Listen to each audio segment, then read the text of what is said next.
Hello everyone, यहाँ पे आप लोग देख पा रहे होंगे जो कि अटेस्टेशन फॉर्म आपको दिख रहा होगा। तो इसको फिलअप कैसे करना है इसके बारे में हम लोग आज यहाँ पे डिस्कस करेंगे। तो यहाँ पे सबसे ऊपर दे रखा होगा to be filled by the candidate in the on handwriting. यहाँ पे देखिए जो कि एक वर्ड यहाँ पे दे दिया है कि ऑन हैंड राइटिंग, मतलब आपको खुद से ही भरना है, किसी और से नहीं भरवाना है इसको, क्योंकि मे भी उसको मैच करें बट मैच नहीं करते हैं, फिर भी आपको खुद से ही भरवाना है, इसको पूरे फॉर्म को खुद से ही भरना है।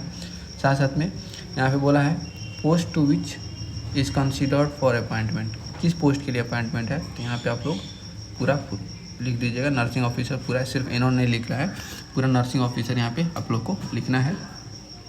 अपॉइंटमेंट ऑर्डर की अगर बात करें, जो भी अपॉइंटमेंट लेटर आप लोग को आई होगी वहाँ पे आप लोग का अपॉइंटमेंट ऑर्डर यहाँ पे दिया होगा, एफ़ करके जो होगा ऊपर में एफ़ करके यहाँ पे कुछ नंबरिंग दिया होगा, लास्ट में नॉर सेट 5 करके दिया होगा, ठीक है। और उसके स्लैश करके ऑब्लिक करके आपका रैंक भी उसमें दिया रहेगा, वो पूरा प्रॉपर यहाँ पे आप लोग को लिखना है।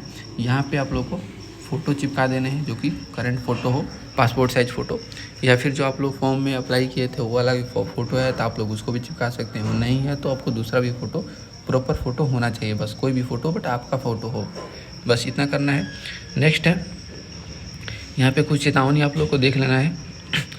बोल रहा है कि the furnishing of false information और separation of any factual information. बोल रहा है कि कोई भी या तो आप छुपा रहे हो या फिर उसको नहीं बता रहे हो या फिर फॉल्स इन्फॉर्मेशन दे रहे हो, तो ये क्या है कि ये गलत चीज़ है, उसको डिस्क्वालीफाई भी किया जा सकता है आपको।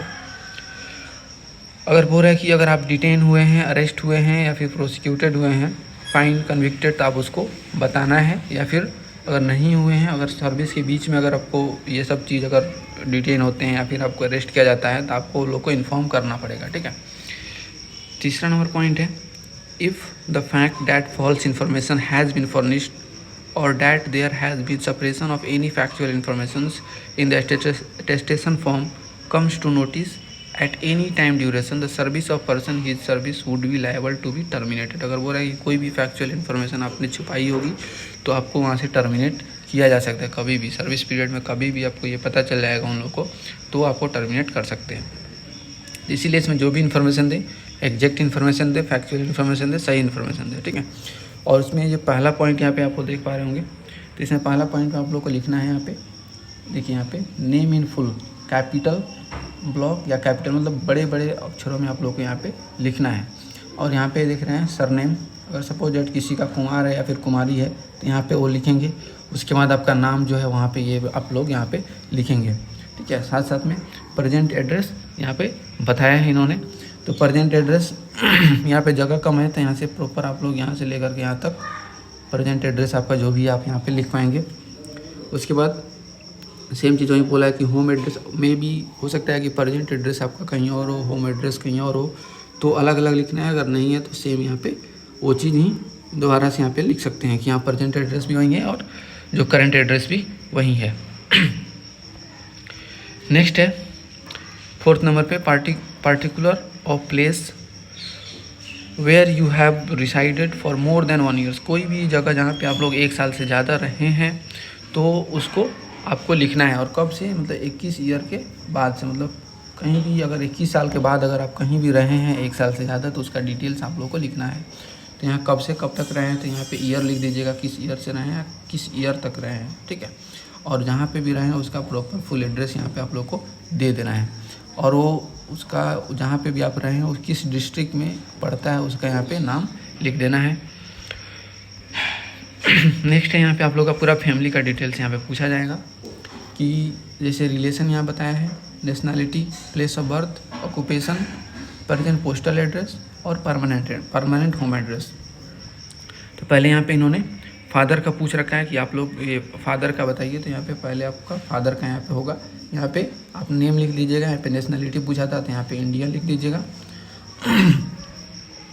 नेक्स्ट है, नेक्स्ट नीचे जो था प्लेस ऑफ बर्थ, सॉरी, यहाँ प्लेस ऑफ बर्थ आप लोग यहाँ पे लिख पाएंगे। नेक्स्ट है ऑक्यूपेशन, अगर सपोज डेट अगर फादर आपके कोई भी ऑक्यूपेशन में है, कोई भी काम करते हैं तो आपको प्रॉपर यहाँ पे लिखना है। अगर ये एम्प्लॉई हैं तो अगर ऑफिस का एड्रेस भी आप लोग को पेरेंट्स के ऑफिस यानी कि जो फादर के ऑफिस का एड्रेस भी आपको यहाँ पे लिखना पड़ेगा। उनका प्रेजेंट पोस्टल एड्रेस जहाँ है वो लिखना पड़ेगा। अगर कोई डेथ कर गया मतलब डेथ हो गई उनकी, तो उनका जो लास्ट एड्रेस था उसको भी लिखना है, और परमानेंट होम एड्रेस यहाँ पे रहेगा। सेम चीज़ वहीं अप्लाई होगी मदर के लिए, अगर या फिर शादी अगर हो गई तो वाइफ या हस्बैंड के लिए, ब्रदर के लिए, और नीचे सिस्टर दे रखा है, सिस्टर के लिए भी सेम चीज़ें आप लोग को यहाँ पे करने हैं। नेक्स्ट है information to be furnished with regard to son और daughter in case they are studying in living of foreign country. अगर कोई भी आपके बच्चे अगर हैं जो कि बाहर कंट्री में किसी भी कंट्री में रहते हैं, उसको यहाँ पे आप लोगों को फर्निश करना है इन्फॉर्मेशन।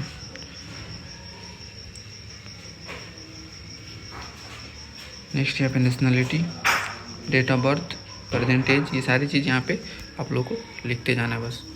डेट ऑफ बर्थ यहाँ पे लिख दीजिएगा, प्रेजेंट एज अभी के टाइम में कितना एज हो रहा है उसको लिखना है, एज एट मैट्रिकुलेशन, मैट्रिक आप जब किए थे उस टाइम पे कितना एज था वहाँ यहाँ पे लिख देना है। प्लेस ऑफ बर्थ, डिस्ट्रिक्ट या स्टेट इन विच का बर्थ प्लेस, डिस्ट्रिक्ट और किस स्टेट में पड़ता है वो, फिर उसके नीचे सिर्फ प्लेस ऑफ बर्थ ना लिख करके यहाँ पे सिर्फ जो लिखिएगा तो सिर्फ डिस्ट्रिक्ट लिखिएगा और स्टेट लिखिएगा यहाँ वाले में।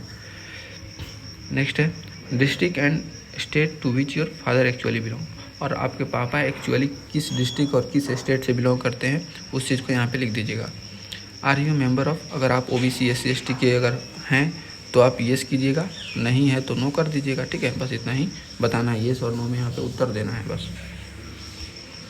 नेक्स्ट है पूरा आपका एजुकेशनल क्वालिफिकेशन के बारे में पूरा डिटेल्स यहाँ पे आप लोगों को भरने पड़ेंगे। यहाँ पे जैसे नेम ऑफ स्कूल कॉलेज, यहाँ पे विद फुल एड्रेस, यहाँ पे नाम और उसका एड्रेस भी, डेट ऑफ एंट्रिंग कब आप उसमें एंटर किए थे, कब उस कॉलेज को छोड़े थे, किस एग्जामिनेशन के द्वारा छोड़े थे, सारे डिटेल्स।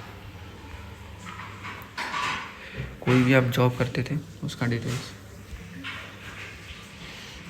इन सारे में आप लोग को no no no no no no कर देने हैं।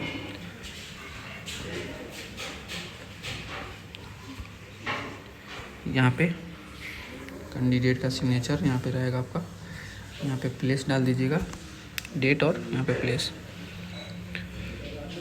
मेन है ये वाला सर्टिफिकेट जो कि अटेस्टेशन कराना है, इस पे खासा ध्यान रखना है आप लोगों को। तो यहाँ पे आपका नाम रहेगा, फादर्स नेम, कितने दिन से आपको वो जानते हैं जिनसे साइन करवा रहे हैं उसका यहाँ पे आप लोग लिख लीजिएगा, यहाँ पे ईयर्स में, यहाँ पे मंथ में। ठीक है, उसके बाद यहाँ पे आपका सिग्नेचर नहीं होगा, यहाँ पे जो सिग्नेचर होगा जो कि जिस भी आदमी से आप अटेस्टेशन करा रहे हैं उनका सिग्नेचर यहाँ पे रहेगा, और उनका क्या डिजिग्नेशन है वो यहाँ पे रहेगा, और वहाँ पे इनका सील और मोहर डलवा दीजिएगा। यहाँ पे प्लेस और डेट, जहाँ पे भी आप साइन करा रहे हैं उसका प्लेस और डेट, किससे साइन कराना है, कोई भी सेंट्रल या स्टेट का गजिस्ट्रेड ऑफिसर होना चाहिए। उसका बजाते इन्होंने लिस्ट दे रखा है, इसमें से किसी से भी करा सकते हैं या फिर कोई भी जो गजिस्ट्रेड ऑफिसर है उससे कराएं, लेकिन ज़्यादा बेहतर रहेगा, ज़्यादा अच्छे से अच्छे पोस्ट वाले से कराइएगा, ज़्यादा बेहतर रहेगा। और उसमें भी अगर सेंट्रल ऑफिसर कोई भी अगर सेंट्रल गवर्नमेंट में है और गजिस्ट्रेड ऑफिसर है उससे कराइएगा तो और बेहतर रहेगा। ठीक है, ये इन्फॉर्मेशन थी, और इसका 3 कॉपी बनवा लेना है आपको, और ओरिजिनल कॉपी ही चाहिए, इसका जेरॉक्स नहीं चाहिए। ठीक है, सेपरेट 3 कॉपी बनवाना है। तो अभी तक इतना आप लोग करके लेके आइएगा। उसके बाद नेक्स्ट इन्फॉर्मेशन जो क्या ज्वाइनिंग प्रोसीजर है उसके बारे में भी हम आप लोग को एक वीडियो बना करके बता देंगे ताकि आप लोग को हेल्प मिल जाए। Okay, thank you.